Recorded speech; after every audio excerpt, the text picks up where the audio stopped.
Қазақ барда қазақтың қолөнері бар. Ерте жасынан қыз баланы кесте тігуге, тігіншілік өнерге үйреткен.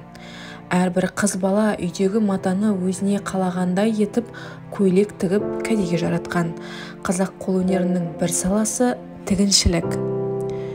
Оның қыр-сырымен танысу, әрі оқушы қыздарға үлгі болсын деген мақсатпен 6 А сыныбының ата-анасы Әлия апайдың шағын ательесіне саяхат жасаған болатынбыз.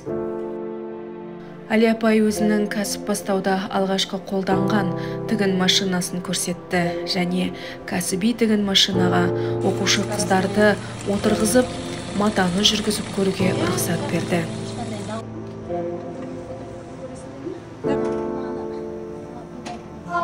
Прям плавно вас. Негізгі мамандығы басқа болғанымен қолөнерге бала кезінен әуес болған шеберді сөзге тартып, сыры көп тігін кәсібіне қалай келгенін сұрадық. Негізі мен кооперативный техникумда түскен, бухгалтерский учетқа. Сосын поняла, что это не мое. Но мен кішкентай кезімнен тігетінмін. Школа оқып жүрген кезінде мен тұрып сабағын өте қатты жақсы көретінмін. Көйлекті көріп қалдым мамам үстінен. Соны сол көйлекті өзіме тігіп алғым келетін. Сосын мамамдар жұмыста жүрген кезінде анау көйлекті перекраивать таймда өзіме көйлек қып тігіп алып. Сосын таяқ көп жейтінмін.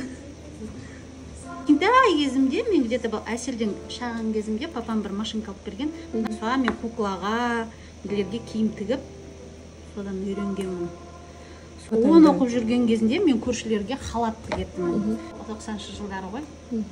Магазинде ақша бар, но киім онша көп жоқ. Заказбен ғана келеді. Магазинный халаттың үлгілерін аламын да, перекраивайттап, лекала жасап аламын. Өзіме тігем, өзім киіп шығам. Сосын көбісі қызға Реклама жасайсыз. Реклама жасаймын. Сосын барып көршілер маған айтады, маған да халат тігіп бер деп маталарын әкеп береді. Но мен ақы алмайтынмын. Маған сол тәжірибе болды сізге. Сосын соларға халат тігіп берем. Қанша жыл болды осы қызығушылығыңызды кәсіпке айналдырғаныңызға? 9-шы класстан бастап. Қазір енді көбіне киімдерді жөндейсіз. Ұлттық киімдерге де тапсырыс көп, менің білуімше. В основном қазір менде ұлттық киімдерде бар, ремонтный работа көп. Балақты мінеке шалбарды алып берді, примерочныйға өлшедім. Метканы қойдым, сонымен сызып алдым. Өмірлік ұстанымым әрбір ата-ана баласына үлгі бола білуі. Егер біз білімді әрі ісіміз сапалы болса, баламыз білімді әрі саналы ұлт болып өседі. Бізге аналарына қарап, қыздарымыз бой түзейді, шебер болуға тырысады деп сөзін түйіндеді қостанайлық Әлия шебер апайымыз.